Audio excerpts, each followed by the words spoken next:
శ్రీకాళహస్తికి ఆ పేరు రావడానికి గల కారణం కోసం మన పురాణాల్లో క్లుప్తంగా వివరించారు. అదేంటో తెలుసుకుందాం. కృతయుగంలో సృష్టికర్త అయిన బ్రహ్మ చరాచర విశ్వాన్ని సృష్టిస్తూ ఉండగా విశ్వకర్మ పుత్రుడైన పూర్ణనాథుడు తాను కూడా సృష్టి యందు నేర్పరనని తలచి బ్రహ్మ సృష్టికి ప్రతి సృష్టిని సృష్టిస్తూ ఉన్నాడు. దానితో ఇక రాక్షసుల ఆగడాలకు అద్దు అదుపు లేకుండా పోయింది. దేవలోకాలన్నీ కంపించసాగాయి. దేవతలంతా భయంతో అల్లల్లాడిపోయారు. ఇక చేసేదేమీ లేక బ్రహ్మదేవుడికి మొరపెట్టుకుందామని పరుగులు పెట్టసాగారు. విషయాన్నంతా తెలుసుకున్న సృష్టికర్త అయిన బ్రహ్మ ఆగ్రహంతో పూర్ణనాభుడిని శపించాడు. ఏ శక్తులున్నాయని తలచి నీవు అహంకారంతో కళ్ళు మూసుకుపోయి ఇది అంతా చేశావో ఆ శక్తులన్నీ నీ నుండి ఇక పోతాయి. అంతేకాదు నీవు భూలోకంలో శాలిపురుగుగా జన్మనిస్తావు అని చెప్పి శపించాడు బ్రహ్మ. బ్రహ్మశాపాన్ని విన్న పూర్ణనాభుడు స్వామివారి పాదాల చెంతకు చేరి, స్వామి, నా వల్ల తప్పిదము జరిగినది, నన్ను క్షమించండి, నాకు శాప విమోచనమును చెప్పండి అని కోరెను. దానికి బ్రహ్మ, నీ తండ్రి చాలా మంచివాడు కనుక నేను నీకు ఈ శాప విమోచనం చెప్తున్నాను.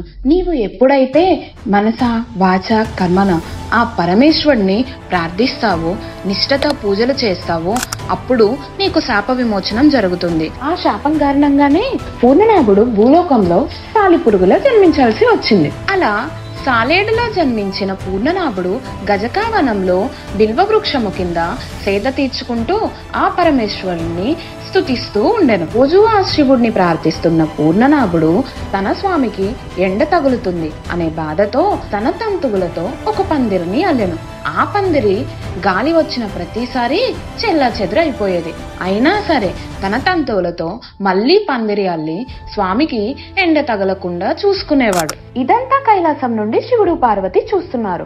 అప్పుడు పార్వతి శివునితో ఇలా ఒక మాట చెప్పాను, నాదా, పూర్ణనాభుడికి తన శాప విమోచనం జరిగే సమయం దగ్గర పడింది. అప్పుడు శివుడు అతనికి తన పూర్వ రూపాన్ని ఇచ్చే ముందు నేను నా భక్తుణ్ణి పరీక్షించాలని అనుకుంటున్నాను. తన శివలింగానికి ఎండ తగలకుండా ఒక పందిరిని నిర్మించాడు పూర్ణనాభుడు తన తంతువులతో.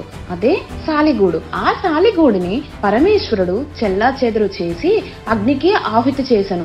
అది అంతా చూసిన పూర్ణనాభుడు చాలా భయగ్రస్తుడై ఎలా అయినా స్వామికి ఎండ తగలకుండా చూడాలన్న దీనితో తన వల్ల కాకపోయినా సరే ఆ అగ్నిని తన నోట కరుచుకుని అగ్నిలో ఆహుతి అయిపోయాడు. పరమేశ్వరుడు ప్రత్యక్షమై పూర్ణనాభుడితో ఇలా చెప్పాను, నేను నీ భక్తికి మెచ్చాను, నీకేం వరం కావాలో కోరుకో. అప్పుడు పూర్ణనాభుడు, స్వామి, నా పేరు సార్థకం కావాలి, ప్రసిద్ధి చెందాలి. సాలేడుగా ఉన్నప్పుడు స్వామివారిని మెప్పించి వరం పొందెను కాబట్టి ఆ రూపానికి అనుగుణంగా శ్రీ అంటే సాలేడు అని అర్థం. దానికి తగ్గట్టుగానే శ్రీకాళహస్తిలో శ్రీ అనేది పూర్ణనాభుడిని గుర్తు చేస్తూ ఉంటుంది. జనన మరణాలకు అతీతంగా ఉండి మోక్షాన్ని వరంగా పొంది శివకావల్య సిద్ధిని పొంది శివునిలో అంతర్గతమైంది ఆ సాలీడు. యుగంలో ఒకనాడు లింగోద్భవన కాలంలో ముక్కోటి దేవతలందరూ కైలాసానికి వెళ్లి శివపార్వతుల్ని దర్శించుకుంటున్నారు. ఇది ఇలా ఉండగా కాలం అనే ఒక సర్పం గర్వముతో శివుణ్ణి దర్శించుకోకుండా, శివరాత్రి ఆచరించకుండా శివుని దర్శనానికి ప్రయత్నించలేదు. ఇది తెలుసుకున్న మహాశివుడు ఆగ్రహంతో, నీవు శివరాత్రి నాడు కూడా నా పూజను ఆచరించలేదు, అప్పుడు కూడా నా భక్తుడే కదా అని ఊరుకున్నాను. కానీ నీ అహంకారము రోజు రోజుకి మితిమీరిపోతుంది. ఆఖరికి నువ్వు నా లింగోద్భవన సమయంలో కూడా వచ్చి నా దర్శనానికి ప్రయత్నించలేదు కాదు కదా. ఇచ్చట నీవు నీ పడతులతో ఆనందంగా సమయం గడుపుతున్నావు. నీ కర్మను నువ్వు అనుభవించాల్సిందే. వెళ్లి భూలోకములో ఒక సర్పముగా జన్మించు అని శపించెను శివుడు. దానికి ఆ సర్పము భయంతో స్వామి వద్దకు వెళ్లి, స్వామి, నా వల్ల తప్పు జరిగింది, దయచేసి శాప విమోచనమును చెప్పండి అని కోరెను. దానికి ఆ మహేశ్వరుడు, లేదు, నీకు శిక్ష తప్పదు. దానికి దయామయుడైన ఆ పరమేశ్వరుడు తన ఆగ్రహాన్ని విడిచి ఆ సర్పముతో ఇలా చెప్పెను, నీవు సాధారణ సర్పముగా భూలోకంలో జన్మించి నన్ను సదా సేవిస్తూ ఉండి నా పూజల్ని క్రమం తప్పకుండా ఆచరించిన ఎడల నీ శాప విమోచనం జరుగును. అలానే గజంతో ఏర్పడిన వైరం కారణంగా నీకు కైవల్య సిద్ధి కూడా ప్రాప్తిస్తుంది అని చెప్పి అంతటా ఆ స్వామి అదృశ్యమయ్యాను. ఆ కారణంగా ఆ సర్పము పాతాళ లోకమునకు చేరి అచ్చటి నుండి మనులు, వైడూర్యాలు, వజ్రాలను భూలోకంలో ఉన్న గజకావనంలో కొలువై ఉన్నట్టి ఆ వాయులింగాన్ని రోజు అర్చిస్తూ ఉండేది. ఇలా ఉండగా పరమేశ్వరుడి ప్రథమ గణాలలో ఒకడైన హస్తిన అనే ప్రథముడు పార్వతుల దర్శనానికై కైలాసానికి వెళ్ళాడు. అప్పుడు ద్వారపాలకులు పార్వతీ పరమేశ్వరులు ఏకాంతంగా ఉన్నారు కనుక ఇప్పుడు దర్శనానికి అనుమతించము అని ఎంత చెప్పినా వినకుండా గర్వముతో లోపలికి వెళ్ళను. దానికి ఆగ్రహించిన పార్వతీమాత, మూర్ఖుడా, నీవు ఏ అధికారం ఉందని విర్రవీగుతూ అహంకారంతో లోపలికి వచ్చావో ఆ అధికారాలన్నీ కోల్పోయి భూలోకంలో ఒక సాధారణ ఏనుగుగా జన్మనెత్తి భూలోకంలోనే సంచరిస్తూ ఉండు అని ఆగ్రహంతో పార్వతీమాత శపించింది. శాపానికి చింతించిన వాడే హస్తిన పార్వతీమాత పాదాలు చెంతకు చేరి, మాత, నా వల్ల తప్పిదము జరిగినది. నేను స్వామివారిని చూడకుండా జీవించలేను తల్లి, దయచేసి నా శాపానికి విమోచనము చెప్పు అని వేడుకొనెను. అంతటా దయతలిచిన పార్వతీ పరమేశ్వరులు ఆ హస్తినాకు ఒక మాట చెప్పాను. ఏమిటంటే, భక్త, నీవు భూలోకంలో నన్ను నిష్ఠగా ప్రార్థిస్తున్నప్పుడు ఒక సర్పము వలన నీకు మరణము సంభవిస్తుంది. దాని తరువాత నీ శాప విమోచనము జరుగుతుంది.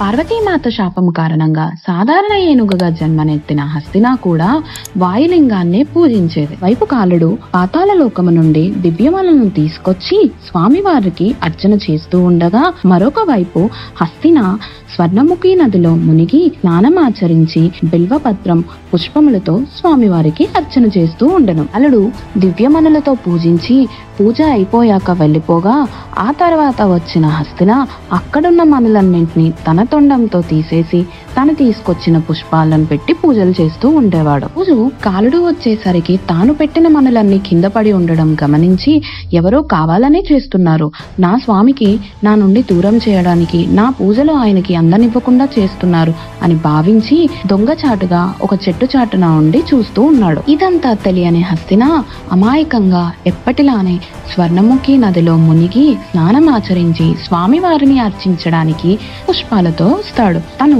అలా పూజ చేస్తున్నప్పుడు ముందుగా ఉన్న మనులను తన తొండంతో పక్కకు నెట్టి తను తెచ్చిన పుష్పాలతో పూజను ఆచరిస్తూ ఉండగా కోపం వచ్చిన ఆ కాలుడు ఏనుగు స్వామివారి ధ్యానంలో ఉండగా అదే సరైన సమయం అని తలచిన కాలుడు ఏనుగు యొక్క తొండం గుండా లోపలికి ప్రవేశించి హస్తినాను చిత్రవాద చేయసాగాడు. ఆ నొప్పి భరించలేని హస్తిన అక్కడున్న గోడకేసి తన తలను బాదుకొని చనిపోతాడు. అదే సమయంలో పాము కూడా చనిపోతుంది. ఒకేసారి ఇద్దరు చనిపోవడం, ఇద్దరి మధ్య వైరం కారణంగా ఇద్దరికి మోక్షం లభిస్తుంది.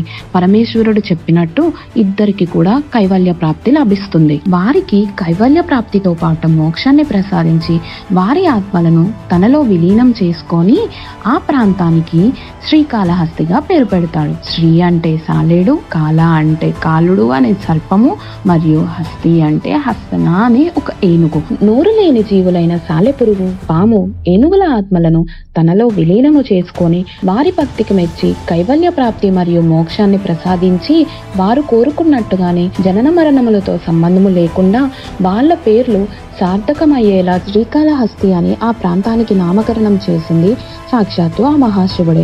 ఎందుకు అంటే ఇక్కడ స్వామివారు స్వయంభుగా వెలిసి వాయులింగంగా పూజలు అందుకోవడం మొదలుపెట్టింది ఈ మూగజీవులతోనే. ఈ మూగజీవుల భక్తికి మెచ్చిన పరమేశ్వరుడు వాటి పేర్లతోనే ఆ ప్రాంతానికి శ్రీకాళహస్తి అని నామకరణం చేశాడు. ఇప్పుడు మీకు అర్థమై ఉంటుంది కదా ఇది ఎందుకు అంతటి పుణ్యమైన ప్రదేశము అనేది. ఈ వీడియోలో మనం శ్రీకాళహస్తి అని పేరు రావడానికి గల కారణం ఏంటో తెలుసుకున్నాం. ఇంకా తెలుసుకోవాలనుకుంటున్నారా ఆ ప్రాంతం కోసం ఏమైనా? అలా అనుకుంటే కామెంట్ డౌన్ బిలో.